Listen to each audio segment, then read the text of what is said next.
네, 이번에는 한 가지 여러분들에게 흥미로운 기사가 있어서 여러분들에게 소개를 해드리도록 하겠습니다. 간헐적 단식의 위험성에 대한 그런 내용인데요.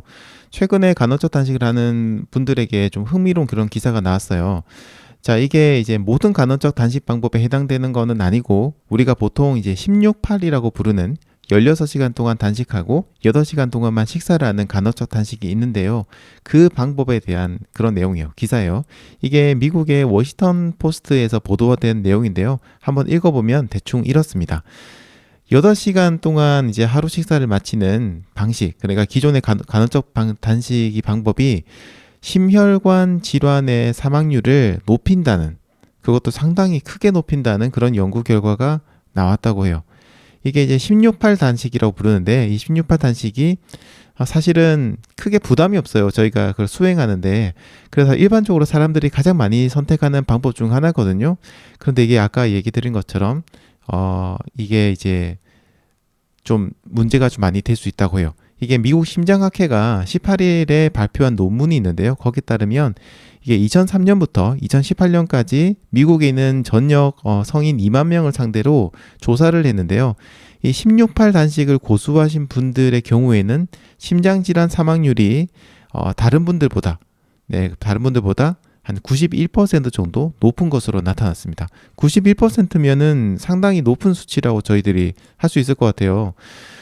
그래서 저는 이거 보고 조금 놀랬거든요. 저도 지금 간헐적 단식을 하고 있어서 좀 놀래가지고 좀 자세히 봤습니다. 건강한 사람은 물론 이미 심장병이나 암을 앓고 있는 사람이 간헐적 단식을 하는 경우에도 사망률이 크게 높아지고요. 심혈관 질환자 중에서 이런 그 16-8 단식을 하는 경우에는 다른 분들에 비해서 심장질환이나 뇌졸중으로 사망할 확률이 또 66% 높아진다고 합니다. 사실 그동안 이 간헐적 단식이 비만이나 아니면 대사증후군을 예방한다는 그런 연구 결과가 많았고요. 그런 것들 때문에 간헐적 단식을 하는 분도 많았고, 특히 이제 다이어트를 위해서 비만 예방에 도움이 되고 다이어트에 도움이 돼가지고 간헐적 단식을 시작하신 분들이 굉장히 많았는데, 이런 또 기사를 보니까 약간 또 놀랍기도 하네요. 자, 하지만 또 의외로 22년 뉴잉글랜드 의학 저널에 발표된 간헐적 단식에 대한 대규모 연구 결과에 따르면요. 간헐적 단식을 하는 사람과 그렇지 않은 사람들 사이에 섭취 칼로리를 같게 할 경우에는 고혈압, 혈당, 콜레스테롤 등의 지표가 차이가 없는 것으로 나타났다라는 연구도 있습니다. 물론 이런 연구 하나하나가 모든 간헐적 단식을 다 대변하는 것은 아니에요. 하지만 이런 경우도 생길 수 있다. 반대로 또 여기에 대해서 굉장히 지표가 좋아졌다라는 연구들도 있거든요. 근데 예전에는 조금 사실 막무가내로 정말 좋다라는 그런 분위기였다면, 이제는 간헐적 단식이 좀 대중들에게 알려진 지 시간이 좀 되다 보니까 좀 반대급부, 그게 아니다라는 그런 연구 결과도 조금씩 나오는 것 같습니다. 그래서 여러분들 간헐적 단식을 시작하실 때 이런 부분들도 조금 고려하시면 좋을 것 같아요. 자, 물론 이번 연구 같은 경우에 16-8 간헐적 단식이 심혈관 질환 사망률을 직접적으로 유발하는 원인은 아니다라는 얘기를 좀 하긴 했는데요. 그래도 뭐 91%나 올라갔으면 굉장히 좀 위험하죠. 다만 제한된 식사 시간은 단기적으로 건강상 이익이 될 수 있긴 하지만 장기적으로는 부작용이 생길 가능성이 있다는 점을 좀 시사한다라고 연구진이 이야기를 했습니다. 식사 시간을 제한을 하게 되면요, 영양의 품질이나 영양소의 어떤 밀도, 이런 것들이 낮아져서 건강상 문제가 생길 가능성이 좀 있기 때문이다라고 저는 좀 생각을 하고 있어요. 실제로 이제 저도 간헐적 단식을 하고 있으니까 제 입장에서 얘기를 드리자면, 간헐적 단식을 하는 사람들이 그렇지 않은 사람보다 근육 같은 것들이 좀 부족해질 수 있는 그런 느낌을 좀 많이 받고요. 실제로 이것도 연구 논문에도 그렇게 나와 있어요.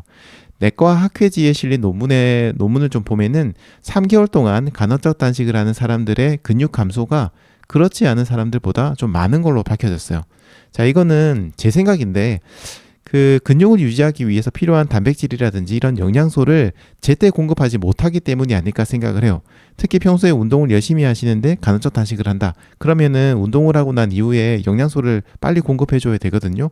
근데 이게 특정 시간에만 집중적으로 영양이 공급되다 보니까 꾸준히 공급돼야 되는 그런 영양소의 편차가 생겨가지고 좀 문제가 생기지 않나 생각합니다. 제가 간헐적 단식을 지금 10년 정도 했습니다. 그런 입장에서 이번 심장질환 사망률이나 뭐 이런 것들이 올라간다는 건 좀 겁나기도 하고, 하지만 저는 뭐 체감은 잘 못하고 있어요. 그런데 제가 유일하게 한 가지 체험하는 거는, 확실히 간헐적 단식을 하면은 좀 달리기 할 때 힘이 좀 없거나 아니면 근육이 빠질 수 있다는 점은 저도 어느 정도 공감을 합니다. 제 같은 경우에는 이제 16.8 단식, 매일 하는 16.8 단식이 아니라 일주일 중 하루만 24시간 단식을 하고 있어서요. 사실 크게 영향을 받지는 않는 것 같아요. 하지만 단식을 하는 날 운동을 하게 되면은 영양소가 공급되지 못해서 몸에 근육이 빠져나가는 그런 느낌이 들 때가 종종 있습니다. 자, 그래서 간헐적 단식을 하면서 운동을 겸하시는 분들 상당히 많으실 거예요. 다이어트 효과를 높이기 위해서 그렇게 하실 텐데, 자, 그런 분들 계시다면 영양의 꾸준한 공급을 조금 더 신경 쓰는 게 좋겠고요. 달리기 하는 시간도 마찬가지로 단식하는 시간대에 달리기 시간이 들어있으면 좀 좋지 않으니까 단식이 끝나가는 시점에 달리기를 하시고, 그 다음에 바로 식사 시간이 왔을 때 빨리 영양소를 공급해 주는 게 좋지 않을까, 좀 이런 생각을 좀 합니다. 그리고 전체적인 식사량을 조금 줄이는 것도 좋아요. 이런 제가 연구 결과를 자세히 보니까 8시간 동안 사람들이 식사를 좀 집중적으로 많이 한대요. 그러니까 양을 좀 많이 늘리는 거죠. 그러니까 더더욱 이런 문제들이 좀 생기는 것 같은데, 아예 전반적인 식사량을 좀 줄이는 방식으로 가게 되면 조금 이런 문제도 줄일 수 있지 않을까 생각을 하고요. 16.8 다이어트를 매일 하시는 분들이 상당히 많으신데요. 매일 하시는 게 아니라 뭐 일주일에 이틀 정도 하시거나 혹은 하루 걸러서 하시거나 이런 식으로 단식을 하시는 것도 나쁘지 않은 방법일 것 같습니다. 제가 그동안 이 간헐적 단식을 러닝 라디오에서도 굉장히 많이 이야기를 드렸고요. 또 여러분들에게도 많이 권해드렸는데, 이제는 조금 조심해야겠다는 생각이 듭니다. 역시 무조건 장점만 있는 거는 없는 것 같아요. 그리고 이게 뭐 최고라고 느꼈던 그런 방법들도 결국 나중에는 그게 아닐 수도 있다, 이런 것들이 밝혀지는 것 같아요.